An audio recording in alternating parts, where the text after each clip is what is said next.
এই যে শুনছেন, আপনি কি জানেন আজকে পারুর বাবা পারুর জন্য বিয়ের সম্বন্ধ এনেছে?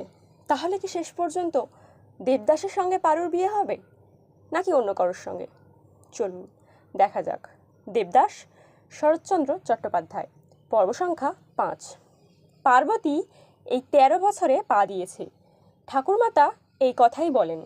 এই বয়সে শারীরিক সৌন্দর্য অকস্মাৎ যেন কোথা হইতে ছুটিয়া আসিয়া কিশোরীর সর্বাঙ্গ ছাইয়া ফেলে। আত্মীয় স্বজন হঠাৎ একদিন চমকিত হইয়া দেখিতে পান যে তাহাদের ছোট মেয়েটি বড় হইয়াছে। তখন পাত্রস্থা করিবার জন্য বড় তাড়াহুড়ো পড়িয়া যায়। চক্রবর্তী বাড়িতে আজ কয়েক দিবস হইতেই সেই কথার আলোচনা হইতেছে। জননী বড় বিষণ্ণ। কথায় কথায় স্বামীকে শুনাইয়া বলেন, তাই তো, পারুকে তো আর রাখা যায় না, তাহারা বড়লোক নহে, তবে ভরসা এই যে মেয়েটি অতিশয় সুশ্রী। জগতে রূপের যদি মর্যাদা থাকে তো পার্বতীর জন্য ভাবিতে হইবে না। আরও একটা কথা আছে, সেটা এইখানেই বলিয়া রাখি।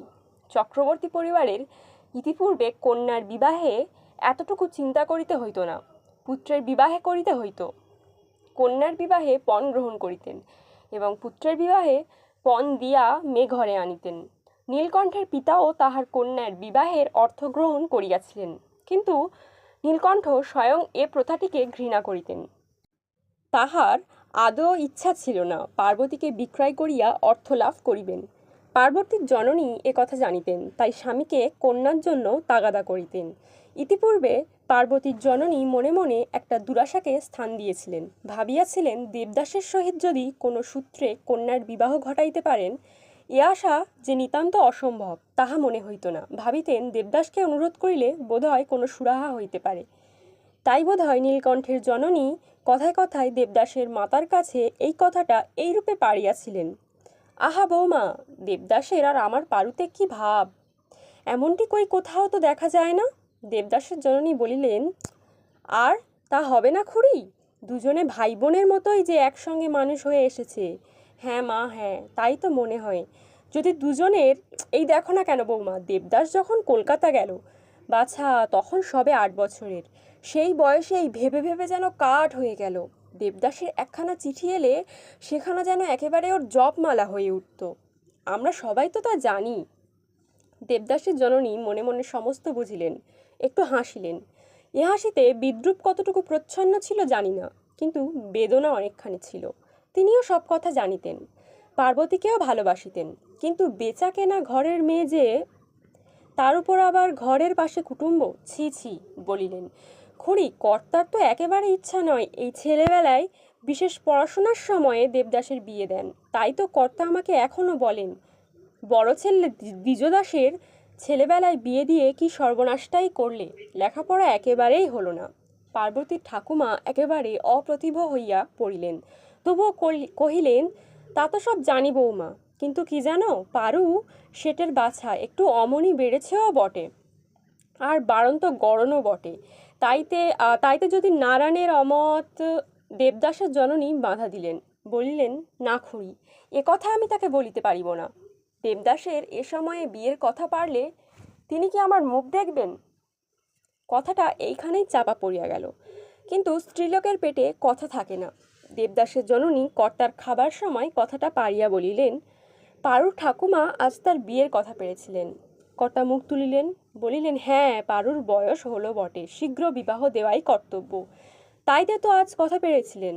বললেন দেবদাসের সঙ্গে যদি স্বামী ভূকুঞ্চিত করিলেন। তুমি কি বললে?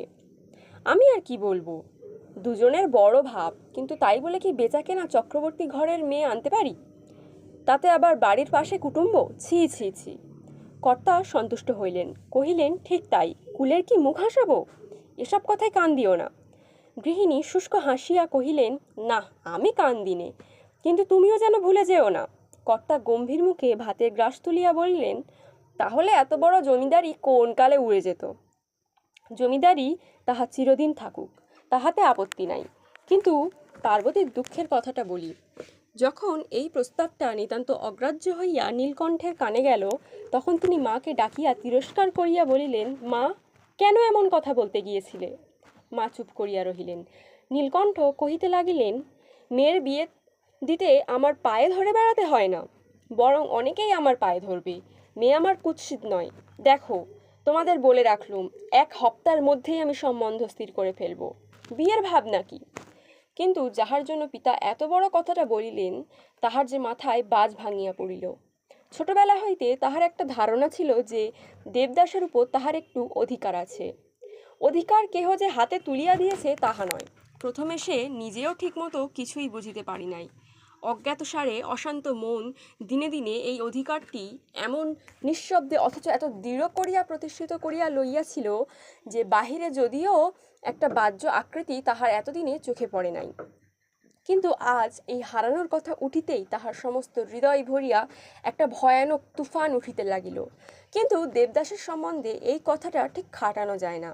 ছেলেবেলায় যখন সে পার্বতীর উপর দখল পাইয়াছিল, তখন তাহা সে পরিপূর্ণভাবেই উপভোগ করিয়াছিল। কিন্তু কলিকাতায় গিয়া কর্মের উৎসাহে ও অন্যান্য আমোদ আহ্লাদের মধ্যে পার্বতীকে সে অনেকটাই ছাড়িয়া দিয়াছিল। কিন্তু সে জানিত না যে পার্বতী তাহার সেই একঘেয়ে গ্রাম্য জীবনের মধ্যে নিশিদিন শুধু তাহাকেই ধ্যান করিয়া আসিয়াছে।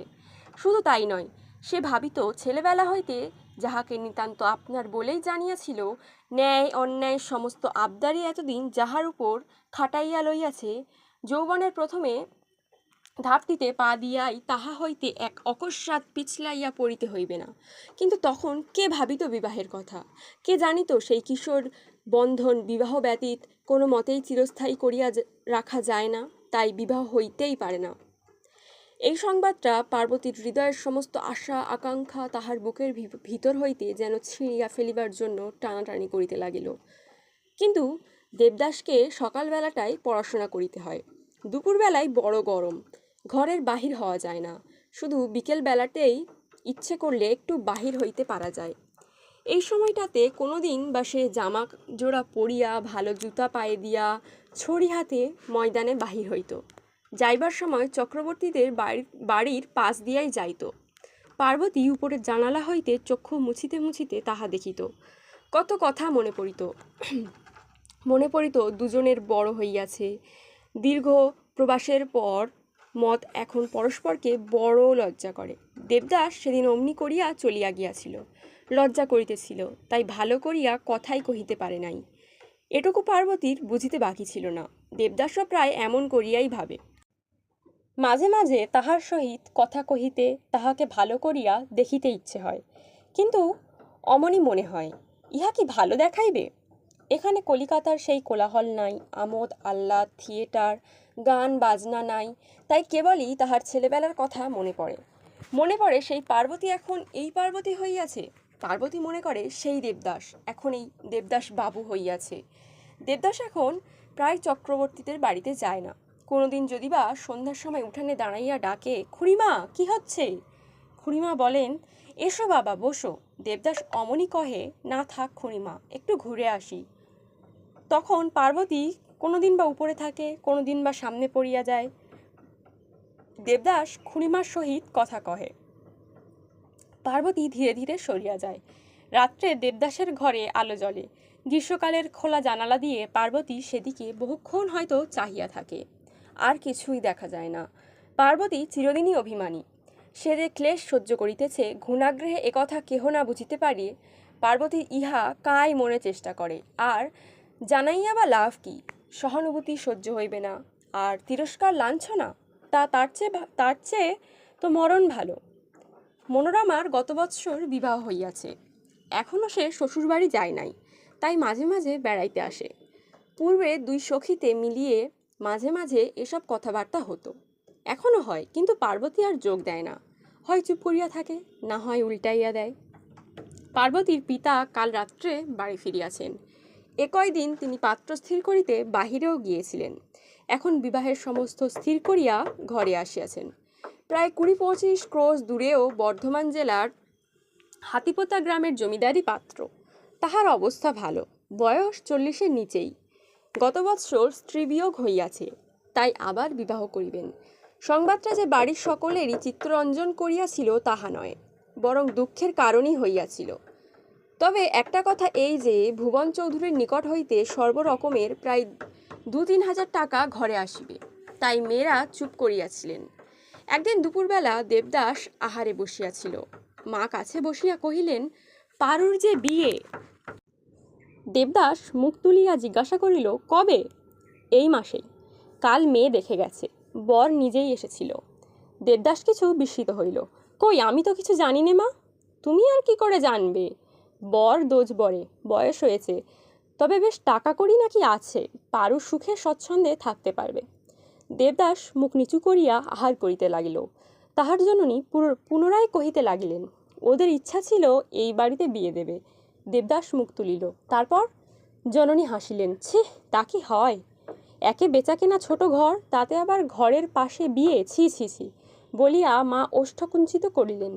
দেবদাস তাহা দেখিতে পাইল।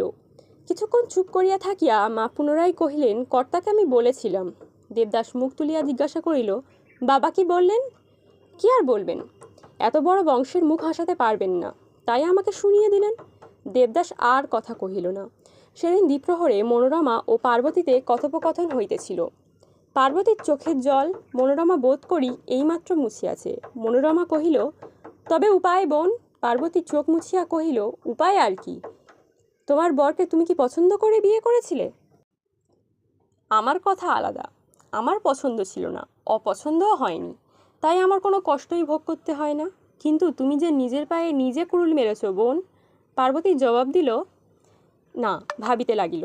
মনোরমা কি ভাবিয়া ঈষৎ হাসিয়া কহিল, পারু, বরটির বয়স কত? কার বরটির?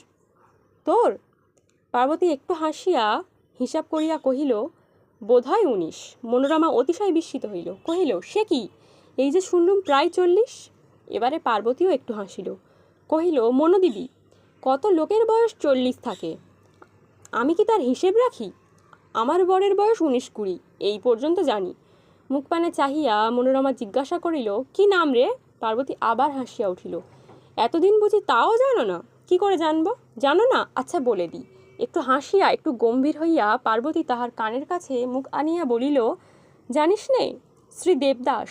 মনোরমা প্রথমে একটু চমকাইয়া উঠিল, পরে ঠেলিয়া দিয়া বলিল, আর ঠাট্টায় কাজ নেই, নাম কি এই বেলা বল।